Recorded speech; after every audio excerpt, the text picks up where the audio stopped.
ஒரு காட்டுல ஒரு குருகுலம் நடத்திக்கிட்டு வராங்க ஒரு ஆசிரியர். அவங்ககிட்ட நிறைய மாணவர்கள் படிப்பாங்க.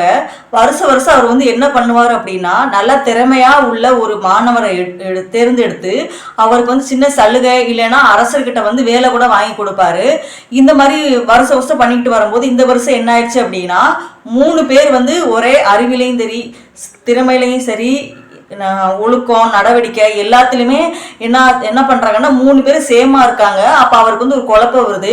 நம்ம எப்படி 3 பேருமே ஒன்று போல இருக்காங்க, நம்ம 3 பேர்த்துல யாரை ஒரு ஆளை செலக்ட் பண்ணுறது அப்படின்னு சொல்லிட்டு, சரி இவங்களுக்கு நம்ம ஒரு சோதனை நடத்தலாம் அப்படின்னு சொல்லிட்டு அவங்க நினைக்கிறாரு. நினச்ச உடனே அந்த 3 பேர்த்த மட்டும் கூப்பிட்டு ஒரு நாளைக்கு அவங்க 3 பேரை மட்டும் வர சொல்கிறாங்க வீட்டுக்கு, அந்த குருகுலத்துக்கு. வர சொன்ன உடனே வராங்க. ஒரு நாள் வராங்க. வந்த உடனே இவர் இப்படி சோகமா ஒரு கூண்டுல வெறும் கூண்டை மட்டும் வச்சுக்கிட்டு சோகமா இருக்காரு. உடனே அந்த மாணவர்கள் ஏன் குருவே நீங்க சோகமா இருக்கீங்க அப்படின்னு கேட்குறாங்க. உடனே அவர் சொல்றாரு, நான் அந்த மாதிரி இந்த கூண்டுல ஒரு கிளி வளர்த்துக்கிட்டு இருந்தேன்.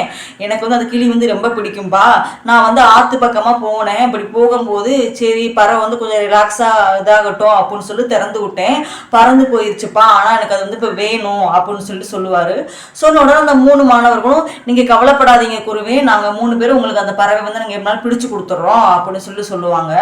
சொன்ன உடனே அவர் என்ன செய்வார், சரிப்பா வாங்க, நான் எந்த இடத்துல அந்த பறவை திறந்து விட்டு போச்சோ அந்த இடத்த காமிக்கிறேன் அப்படின்னு சொல்லிட்டு 3 பேர்த்தையும் கூட்டிட்டு போவாங்க. 3 பேர்த்த கூட்டிட்டு போனோம்னா அந்த ஆத்து பக்கத்துல தான் அது விட்டுருப்பாரு. இந்த மாதிரி நான் அந்த ஆத்தை கடந்துதான்பா அந்த பறவை போயிருக்கோம் அப்படின்னு சொன்ன உடனே, நாங்க 3 பேரும் அப்ப நீச்சல் அடிச்சு போய் நாங்க பிடிச்சிட்டு வந்துடுறோம் அப்படின்னு சொல்லுவாங்க. சொன்ன உடனே அந்த குரு சொல்லுவாரு, ஏன்பா இத்தனை வருஷமா நீங்க இங்க இருக்கீங்க, உங்களுக்கு என்ன அந்த ஆத்துல முதல்ல இருக்குன்னு உங்களுக்கு தெரியாதா அப்படின்னு கேட்கிறாரு. கேட்டோம்னா அவங்க நம்ம குருக்கு குரு மேல உள்ள பாசத்துல எப்படியாவது அந்த பறவை பிடிச்சு கொடுத்துடணும் அப்படிங்கிறதுல அவங்க முதல்ல இருக்கிறது மறந்துட்டாங்க. ஆனா அந்த ஆத்துல ஒரு சின்ன பாலம் இருக்கு. அந்த பாலம் எந்த மாதிரி பாலம் அப்படின்னா, கொஞ்சம் சேதமாயிருக்கும். நெக்ஸ்ட் அதுல ஒரே ஒரு ஆள் மட்டும் தான் போக முடியும். 3 பேர் சேர்ந்தாப்புல போக முடியாது. அப்படி இருந்தவங்க அந்த 3 பேர் குரு இருக்கிறனால சண்டை போட்டுக்காம சரி ஒவ்வொருத்தரா போவோம், ஒவ்வொருத்தரா போய் ட்ரை பண்ணுவோம் அப்படின்னு சொல்றாங்க. அதோட ஒருத்தன் போறான். போயிட்டு இருக்கும்போது பாதித்தோட போயிட்டான். அது அங்கிட்ட ஆடுது.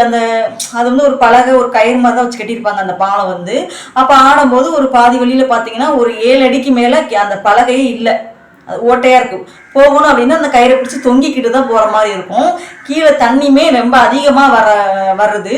அப்ப உடனே என்ன பண்ணிடுறான், அப்ப போக முடியல, நம்ம உயிர் போயிருமோ அப்படின்னு நினைச்சுக்கிட்டு அப்படி திருப்பி ரிட்டர்ன்ல வந்த பாதையில திருப்பி ரிட்டர்ல அந்த குருவை அடைஞ்சிடறான்.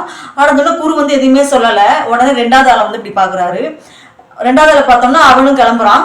அந்த மாதிரி பாலத்துல போறான். இந்த மாதிரி அந்த இடத்துல அந்த மாதிரி பாதை இல்லாதனால திருப்பி அந்த கயிறை பிடிச்சி தொங்கி போக பாக்குறான். ஆனா போக முடியல. திருப்பி தண்ணியில குதிச்சு அப்படியே நீச்சல் அடிச்சு அப்படியே குறுக்கிட்ட வந்துடுறாரு. வந்த உடனே இவன் குரு உடனே 3வது ஆளை பாக்குறாரு. பார்த்தோன்னா அவனுமே அதே போல போறான். அந்த இடத்த பார்த்தோன்னே அதோட திரும்பி வந்துடுறான். திரும்பி வந்ததுக்கு அப்புறம் ஃபர்ஸ்ட் போனாங்களா அந்த 2 பேரும் தனியா போய் நின்றுறாங்க. ஐயோ நம்மளால குருவுக்கு உதவி பண்ண முடியலையே அப்படின்னு நினைச்சுக்கிட்டு கவலைப்பட்டு நிக்கிறாங்க. ஆனா 3வது உள்ளவன் என்ன செய்யறான் அப்படின்னா, திருப்ப மறுபடியும் குருவிட்ட போய், குருவே நான் மறுபடியும் ஒரு தடவைனா போய் உங்களுக்காக நான் மறுபடியும் முயற்சி செய்து பாக்குறேன் அப்படின்னு சொல்லுவான். சொன்ன உடனே அந்த குரு சொல்லிடுவாரு, நீ தான்ப்பா எனக்கு சிறந்த மாணவன் அப்படின்னு சொல்லிடுவாரு. ஏன் அப்படின்னா, தோல்வி அடைஞ்சாலுமே திருப்பி மறுபடியும் அவன் முயற்சி செய்யறான்ல, அதனாலதான் நீ நல்ல பெஸ்ட் மாணவன் அப்படின்னு அவர் தேர்ந்தெடுப்பாரு. இப்ப இதுல இருந்து எப்படி அப்படின்னா, இப்ப என்கிட்ட அறிவு இருக்கு நான் ஜெயிச்சு வந்துருவேன், திறமை இருக்கு நான் ஜெயிச்சு வந்துருவேன், என்கிட்ட உழைப்பு இருக்கு நான் ஜெயிச்சு வந்துருவேன் அப்படின்னு நீங்க இருக்கக்கூடாது. நீங்க தோல்வி அடைஞ்சாலுமே நம்ம மறுபடியும் முயற்சி செய்து நீங்க போக வேண்டிய இலக்கை அடையணும் ஒரு நாள்ல. அப்படிதான் இந்த கதையோட கருத்து. எப்பயுமே முயற்சி செஞ்சுக்கிட்டே இருந்தோம் அப்படின்னா நம்ம நினைச்சதை அடையலாம். அதான் இந்த கதையோட கருத்து. இந்த வீடியோ பிடிச்சிருந்தா சப்ஸ்கிரைப் பண்ணுங்க. பாய்.